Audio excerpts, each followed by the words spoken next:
Good afternoon and welcome to the Tradie Hour. In today's episode, we're going to be putting a significant spotlight on the changing face, the changing look and feel, the changing level of execution as it relates to your trades and construction business. We have an amazing level of panelists here today, and again, across all the breadth and width of trades and construction, we have an amazing level of panelists. Let me introduce them. Firstly and foremostly, Michael Bennett, the General Manager of Master Plumbers, New South Wales, one of the strongest voices as it relates to that organisation, as it relates to a formidable trade in the trades and construction environment. Michael Bennett, good afternoon and good to see you. How are you? Stefan, I'm really well. What about yourself?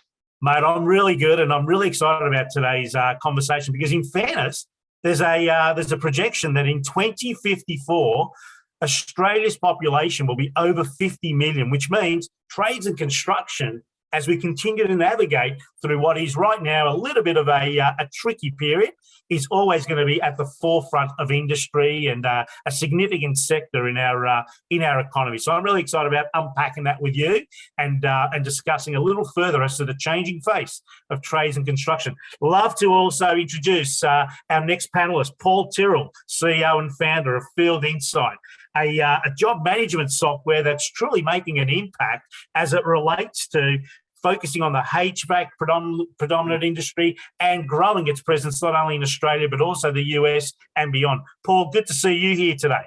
G'day, Stefan. Great to be here. Yeah. And I mean, there's no doubting, the importance of high tech and high touch, great ownership, great leadership, but also utilising automation and software to your advantage as the industry, trades and construction continues to push forward and being more efficient and more effective at what we do. So I truly look forward to unpacking that with you. And our final panellist here today is none other than Mark Flynn, an owner, a founder of a bricklaying organisation that I truly consider as a go-to business here in Melbourne, Victoria, as it relates to top end, front end, and quality work in residential and commercial buildings. Mark, good to see you here today. Yeah, thanks, Stefan. Thanks for having me. And it's really interesting, right? I'm just wondering, in this day and age, who wakes up in the middle of the night and or the morning and says, today's the day I want to run a bricklaying business, let alone become what is otherwise known as building a career in a bricklaying job and or progression. So, mate, I love what you're doing. I love the ability to keep on attracting the best of the best to be joining your business. But when I think about and look further into your current client base, you are attracting A-grade customers all around you. So the changing face, the changing, ability to say no, even in a peripheral industry such as bricklaying is phenomenal. And I look forward to unpacking that with you. So welcome, everybody. And today's spotlight at our Tradies Hour, brought to you by Business Benchmark Group, is going to be focusing on the changing face, the changing of the guard in real terms. We're leaving the 80s and 90s and even early 2000s behind us, and we're moving into the 2020s. We're moving into, for the first time in a long time, an inflationary economy. We've just had a financial year finish, a new financial year start. For many of us, there is a new beginning about to happen. In the next 12 months, totally influences and impacts what shows up in your trade and construction community, association and or business, what will be showing up in the next 3 to 5 years. So I really look forward to unpacking this. Let's start with you, Michael. I guess being a formidable association, the Master Plumbers, New South Wales specifically for you, what are you seeing as it relates to a trend or something that's noteworthy as to the changing of the guard of how we do business in a trades and construction business, and namely in the plumbing industry? What are you seeing right now, Michael? Well, the last 2 years, Stefan, has been nothing but disruption. So the issue for us that's front and centre is skilled labour. And getting properly credentialed plumbers into the industry is problematic at the moment. You've had a pause on skilled migration for a couple of years. You've had disruption to the usual or the traditional uptake of apprenticeships. So not a day goes by where we don't get a call from a member asking if we know of somebody, a licensed contractor or a tradesperson that's looking for work. So So I think that's going to be compounded or exacerbated by the fact that there's so much demand. There's infrastructure work that's being bankrolled by the state government. Obviously, the floods in the North Coast have impacted. So yeah, skilled labour is the number one issue for us right now. And it's definitely felt across. We service many businesses that have that same issue, and not exclusive to the plumbing industry, of course. But in saying that, the doors and the borders and the last 2 years, as it relates to the whole country, let alone the world, being locked in, has certainly exacerbated that issue. In saying that, though, moving forward and for every individual trades and or construction business, working harder on enabling the employee value proposition, building something that even in this tight labour market makes it attractive. And it's not just about the money. It's not just about paying more money. And I know that is a trap that many of us fall into when we get desperate for labour and or new people joining our team. But the ability to build employee value proposition over and beyond. So for me, it's very important that the voice, the message is constantly being understood at a business owner level as to build something that's going somewhere. So if you think about in my opening remarks, and this is a considered fact, that our population in Australia, think about this part of the world, whether it's Australia, New Zealand, this is a destination for so many people that are, I guess, living in other parts of the world that see Australia with so much land, so much space and a very limited population. So by 2050 plus, we're going to be at $50 million plus, 50 million people or so in the country. That can only equal a continual boom and a continual progression for the need and the demand for trades and construction, and the governments and or the economics as to bringing more people in has got to be part and parcel of a rapid strategy in the next period. No two ways about it. Paul, as I come to you, building, running and growing a job management system, and you do end to end as it relates to your job management system, from quoting to scheduling to invoicing and collecting the funds. So it's end to end, and it's very unique and robust. And I know it's been a project for a long time, and you have many clients that are absolutely utilising the privilege of this job management system. When you think about technology, automation, and the trades and construction industry, what do you see as the common reason why trade and construction business owners are knocking on your door saying, hey, we need some help as it relates to our job management processes? What do you see as a trend? I think what always happens is technology evolves and moves forward, and businesses build themselves on the available technology at the time. And 10 years ago, that was paper and spreadsheets, and they build very successful businesses actually, and they can really dial in their systems and get very efficient businesses. And typically what technology offers is increased speed and increased efficiency, but specifically speed. So I'd say the shift away from spreadsheets and away from paper into new software solutions. And what we've tried to do, a lot of businesses have found themselves using multiple different software products and spreadsheets and diaries and paper. And we've tried to build an all-in-one end-to-end job management platform, which actually consolidates the job management side of things, focusing on field service and asset management, and being able to have all your information in one place so everyone's looking at the same page allows you to just design a more efficient system. So if you can save 10 or 20% in your business, that actually saves some time from a labor point of view. So that negates having to hire someone to grow initially. You can get a bit more growth without hiring. And if you do hire, you can just get a bit more benefit from that hiring process. So I would just say that that shift across to new technology and just trying to make the most of what's available out there for your business. Yeah.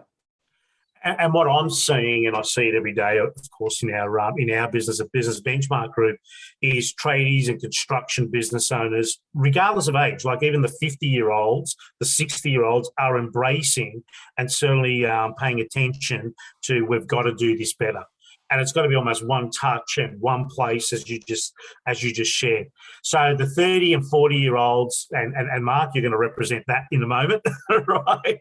The 30 and 40-year-old business owners of trades and construction are certainly understanding that to bring technology and the efficiencies that creates into your business is certainly a non-negotiable right now. So thanks for sharing that. I'll circle back to that because the implications of miscommunication, a schedule that isn't understood or totally aligned across the top to bottom, bottom to top of every trade and or construction business right now is costing thousands of dollars.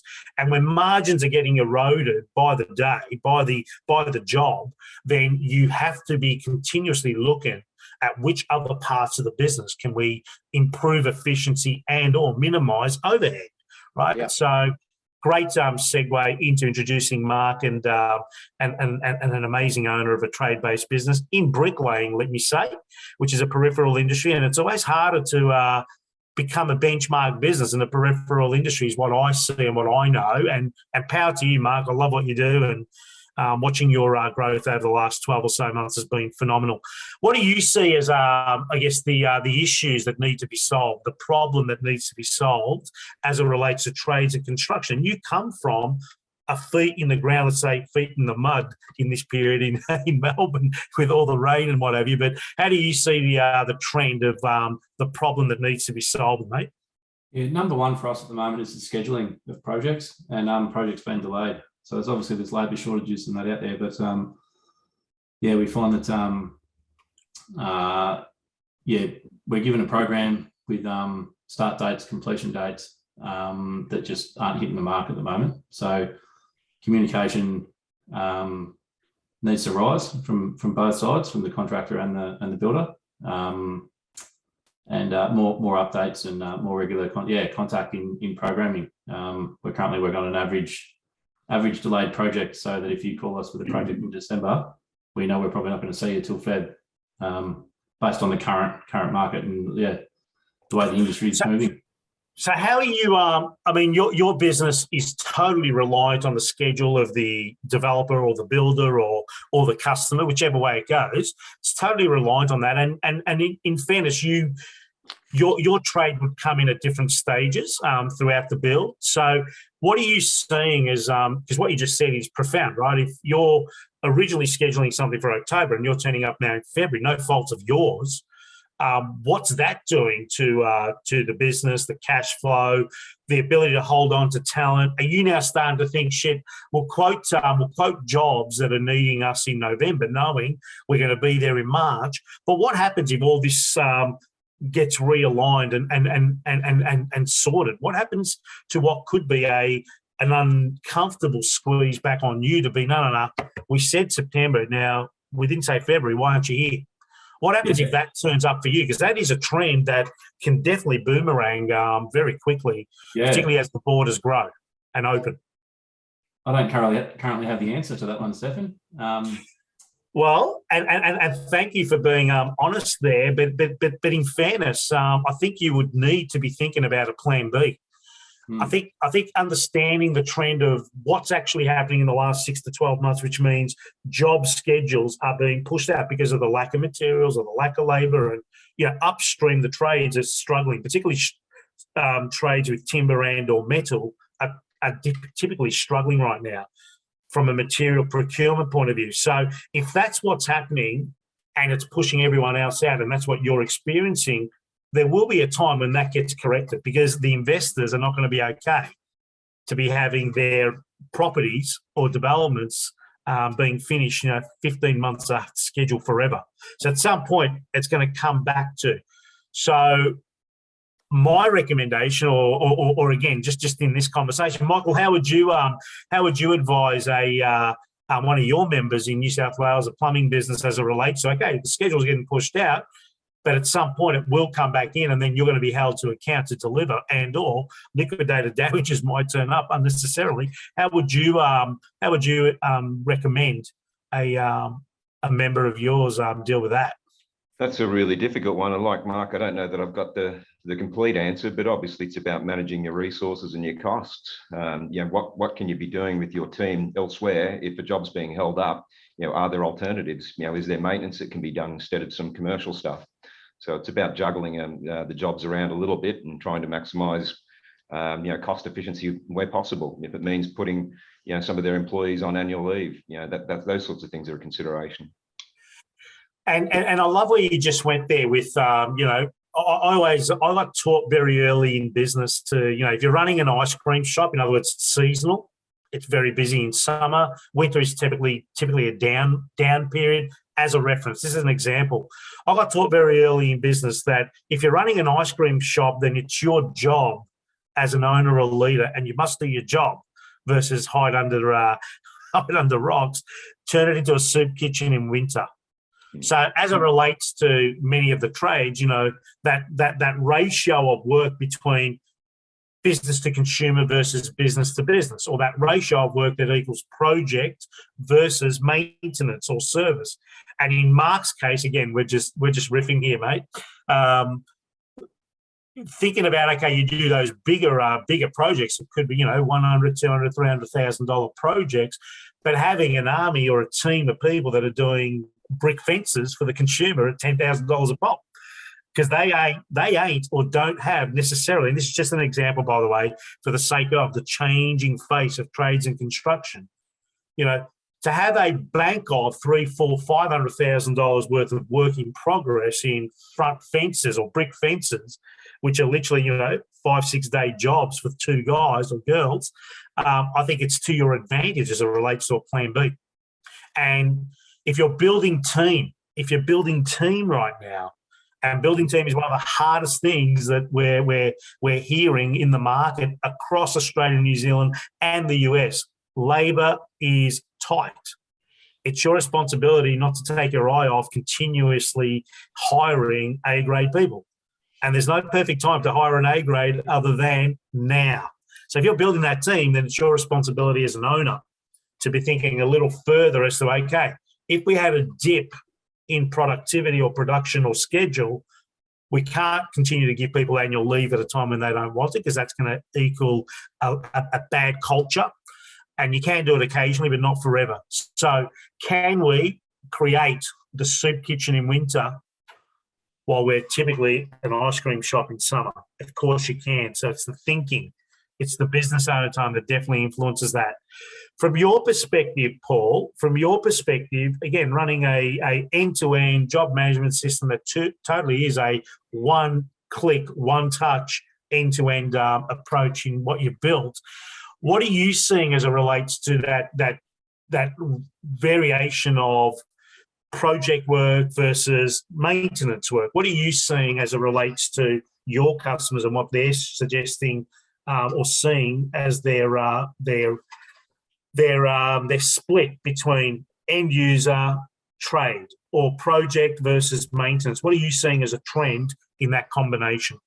Coming back to your point about the problems impacting industry, like supply is definitely one, supply of materials, supply of resources, and that management of work, that third one about dealing with work coming in a lumpy manner.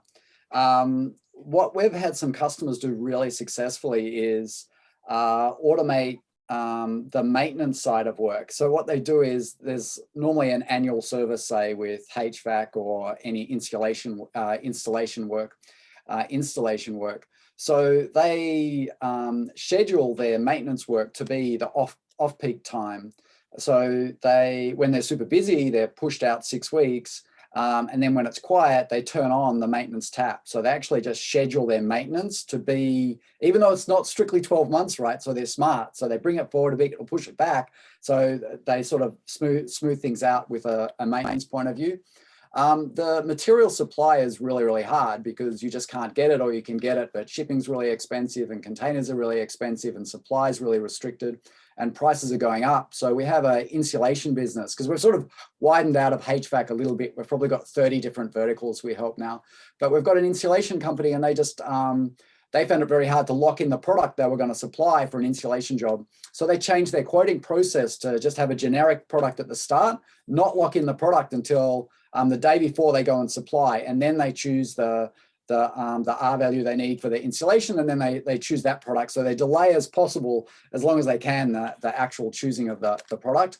But it's it's just about being flexible, not quitting, and diving in to the task, I guess, and just listing the challenges you've got, because it's been a really, really tough 2 years, and some businesses didn't make it, some are thriving, and the majority are just trying to nut through it. Yeah. And what I know about business and what I get to see in a very privileged position that I'm in day to day is the importance of this next years. And it's been a very privileged position to see it, not only experience it in my own business, but see it in growing businesses, is that businesses need to project what is my obstacle, what is my choke, what is going to be my problem, and how do I solve it. So in an economy, in an environment in trades and construction that's definitely changing as it relates to the rising costs of doing business and the increasing level of regulation, what is your feedback to your members at Master Plumbers New South Wales? Well, I think, Stefan, it comes back to the association to make sure that we've got the appropriate information front and centre to our members. I mean, the landscape is shifting. There's regulatory changes. We talked a little bit earlier about a change of government. You've got the Plumbing Code of Australia being reviewed. You've got Plumbing and Drainage Act. You've got all this legislation that there's a little bit difficult to unpack for a contractor who's particularly busy. So we try and present that information in digestible formats that they can understand.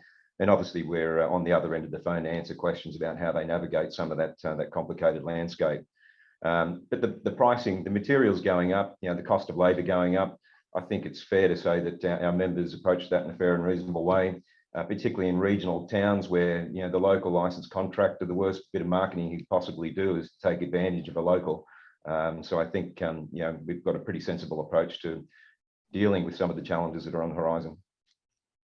Yeah, no, definitely. And Paul, how do you see, again, job management system changing face of construction and trade as it relates to higher and tighter regulations and a moving beast as it relates to the cost of doing business? So we've just been doing some work with a fairly large fire company. So one of their challenges is the Australian fire standards, which are very complicated and change over time and are quite dynamic. So we built a standards database for different asset types. So that allows them now to dynamically generate the report based on the different standards. So they have to maintain the master standards. They have to update it for specific buildings and sites. But then we take that information and we help them put the report together quickly, which saves admin. I mean, I view the world through the lens of how much time can you save with software. That's sort of the way I view everything. So when you come up with a problem like changing regulations, it's really the time it takes you to manage that. That's what you have to sort of build a system around. Yeah. So Mark, as it relates to you running a business where loss of productivity has a massive impact, how do you manage again the increasing costs of literally at the starting point of getting their head around quotes that you submitted 6 months ago, 5 months ago, and having that conversation around things have changed and we need to make sure we're playing the win-win, making sure that you're not being impacted by rising costs of doing the business or delivering the goods. How are you having those conversations with your customers, and how are they embraced? Yeah, it's something I think that's been measured a lot more rather than just the figure at the bottom of the quote is now time. It's something I've always measured and valued quite highly, is the time, not so much the product. And now I think the current climate is forcing us to look at time because the product you can't change, you can't avoid it. So high communication with our suppliers on a quote-by-quote basis, and then revisiting on a quote-by-quote basis, just keeping up to date with them, double-checking, seeing if we can hold pricing for, so that we can pass that on, to our clients, or we can make our clients aware of upcoming price increases that they may not have been aware of, to give them sort of deadlines on when things need to happen, and just communication, really high level of communication. And how are you embracing the identity of an owner in a trades construction business that is done, we can't do it for that price? In other words, you are very good at what you do, you're very reliable at what you do, but you're deciding no longer to be cheap, which is one of your breakthroughs in the last 12 months. How are you, what is the response you're getting from old customers that say, no, well, you used to do it a lot cheaper, why are you changing now? How are you embracing at an owner level that identity shift? A lot of clients we don't work with anymore, to be honest. We sort of graded them as a B or C or some D grade clients, and we've now targeted, found, and are working with A grade clients. So we've got our own internal measures for that, and each client does get graded. So this is the changing phase of trades and construction. If you're going to build, like, let me just share in a moment. We'll just go to a commercial break. When we come back, I'm going to share a very important statistic as it relates to trades and choice, the hard choice that every trade-based business owner has, and/or community leader or association leader has to influence their community with.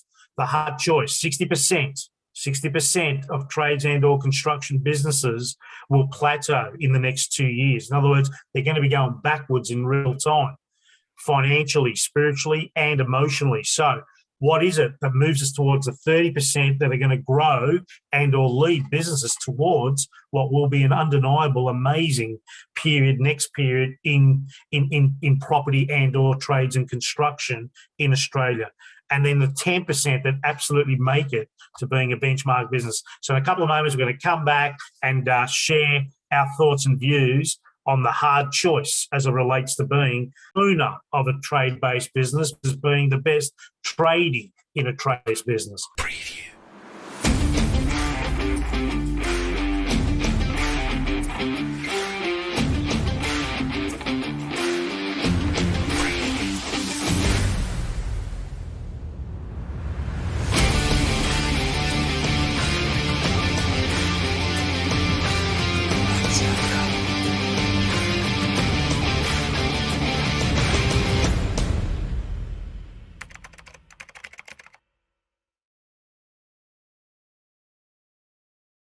In this episode, we're discussing the changing face of trades and construction industries and the hard choice as it relates to being the best owner of a trades and construction-based business versus being the best tradie in a trade-based business.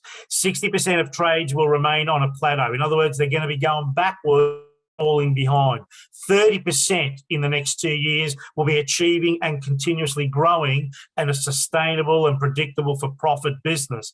10% will end up owning a fleet of yachts. What that means is you are absolutely clear about what you're saying yes to, and you're protecting your business owner time. Mark, as it relates to being a formidable voice, a formidable representation of trade in New South Wales, but in fairness, one of the leading trades in the industry, plumbing that is, what do you say as it relates to the hard choice for business owners in trades and construction out there? What do you say and what do you speak to as it relates to these statistics? So, Michael, as it relates to these statistics, what are your views as a formidable voice in trade and construction in New South Wales?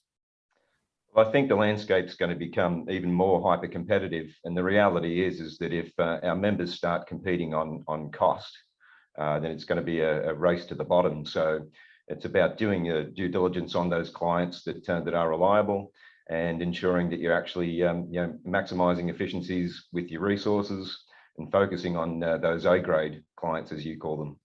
An owner of a bricklaying contracting business, what do you say as it relates to this? Well, I think it's that's how it's going to be. There's already trades and other businesses that I know of directly, that I've been in communication with, that are falling behind it and that have just given up and just got out of it. They think it's too risky in the current climate to be in business, and they've just removed themselves from that risk. There's definitely going to be 30% that will achieve a solid, sustainable business. And there will be that top 10% that do thrive and do come out of this, a lot stronger than what they went into it. So when you think about the next 2 to 3 years in your business, in your industry, what do you see for you and what you're leading as the owner of your business? I firmly believe we're in that 30% at the moment. We do have a solid, sustainable business that is going to be around for a long time. So, we've got a team that's a very tight team, a strong team that enjoy working together. And we work just as hard to protect that as well from a culture perspective. So what does that actually mean? What does it actually mean? I mean, a bricklaying business, culture perspective, what does that actually mean as it relates to you're protecting that? Well, there's I guess an entry criteria that would be standard in an employment perspective, but from a bricklaying perspective, it's unheard of, or it's not familiar. And straight away that for us filters out who's serious and who's not. There's not many bricklayers that have resumes or are willing to put something together to apply for a position.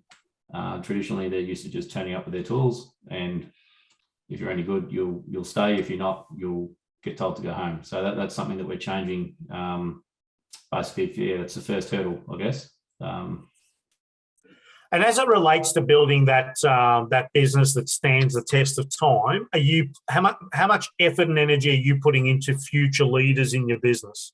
There's a lot of training, a lot of employing strong leaders to support me within the business. So from an office perspective, we're as strong as we've ever been, and that's flowing onto our site teams as well. Their leadership on site is strengthening, and the feedback from our clients is a reflection of that. So it's really positive. And is that hard work when you think about the way you used to do it versus the way you are doing it? Is it hard work, Mark? Are you putting 10 more hours a week because of that? No, I'm actually putting in less now. I'm working less, so and handing over a little bit more to people that are better than me at it. So it's allowing them to thrive in their workplace, and me taking a step aside. And these are the critical traits or the critical features of that 30 and 10% of the trades and construction industry. There's a notion floating around that 40%. This is about a year old, by the way, and it's coming true by the day. 40% of businesses in trades and construction, it was predicted in the middle of 2021 over the next 3 to 4 years, will hit a brick wall or go into financial stress and or insolvency. And that's a terrible thing to happen, because most of those businesses are small and they're family owned and operated, and the impact of that is truly non-pleasing. However, it's the work you do as the business owner and leader that typically gets you to being that 30% or 3 in 10. Paul, as it relates to what you see here as the hard choice, you're at the forefront of working with trades and construction. What is it that you see that moves people away from the 60% to the 30% mark? I loved what Mark said actually about culture and continuous optimization and flexibility, because I think they're really they're foundational. The hat I sort of wear is systems and software automation. And I view the world in a sort of a matrix of software automation this way and systemization up here. And I think if you have low systemization and low software automation, you're in this place which I would call chaos town. And I think if you're there in the current climate with all of the headwind and all of the competition, you're going to struggle. I think if you have your systems in place but you don't have the software, you're going to be slow. Competitors are going to eat you up. I think you need to systemize to go faster. And the more you systemize, the more you can hand over the business. So if you have the systems defined and the software automation in place, you can put other people in to complete roles, and that gives you this ability to grow and scale. The thing Mark was saying about continuous improvement, and you can see that that's going on in your business. mark, that's huge. So never just sort of thinking you're there. You always just have to continually find the weakest point in your business and optimize that and push that forward. And I think what can happen is you can hire the wrong software. So you've got the wrong software and you don't have full systemization in place, and you're in sort of a very frustrating place. I think then that puts you back in the 60%. And I think if you can get the right systems in place first, and then you can put the software in place to help your business run faster, then that gets you into sort of smart town. And then if you can get your KPIs and your business benchmarks, which you taught me, Stefan, actually, that gets you up into performance town. And that gets you into that top point, and they're sort of stepping stones. But I don't think you can ever stop this continuous improvement and being flexible to challenge and change. You just like you will just fall into that place you don't want to be if you don't keep moving. Well shared there. And again, good people following great systems become great people innovating great systems, and that's how you keep on elevating where there's no glass ceilings. Love that, Paul. Thank you. As we come to the conclusion of this episode of the Tradies Hour, what do we predict for our organisations, our associations, our influence for being great leaders of our communities and or businesses? What do we predict as it relates to the next 2 years in our businesses or our communities? I'll start with you, Mark.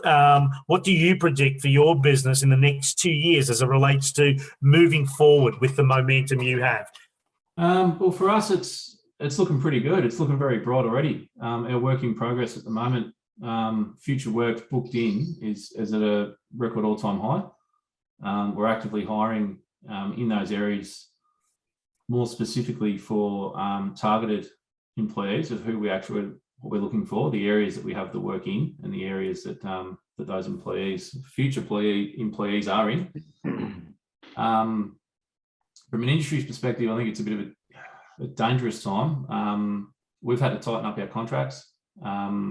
Conditions and terms within the contracts that we just won't accept given the current market that we're in.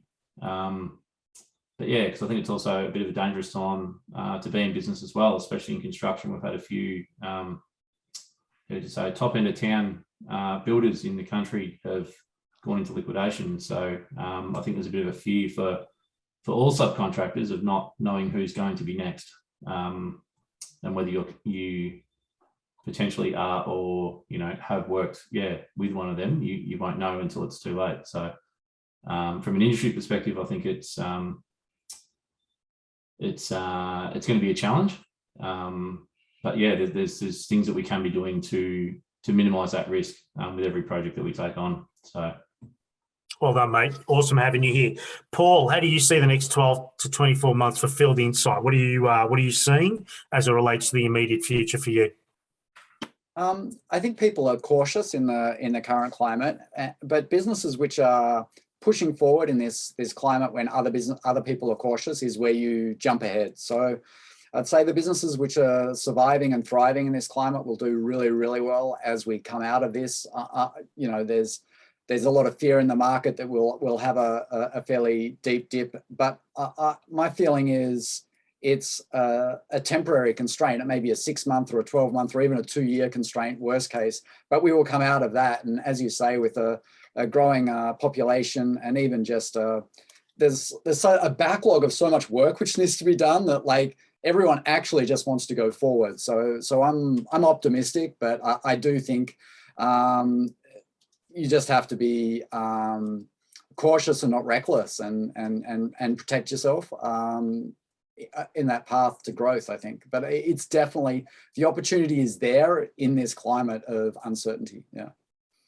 Brilliant, Paul, and great having you here as a panelist in today's episode. And Michael, as a final, let's call it words of wisdom, what do you see as an industry leader in New South Wales, Master Plumbers? What do you see as it relates to the next 12 to 24 months?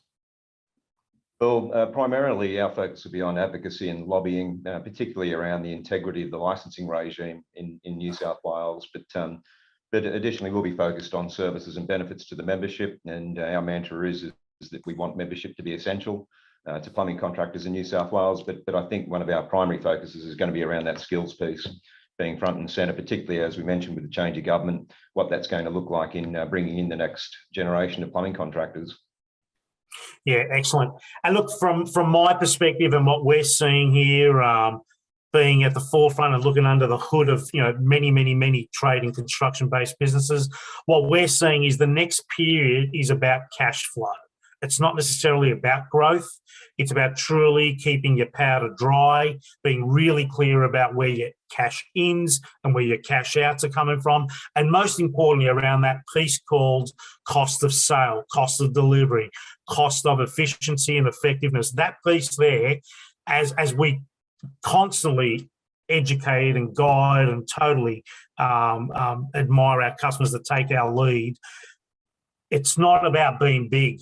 It's about, is the juice worth the squeeze? When you have a choice in business, do I want to be big or do I want to be rich?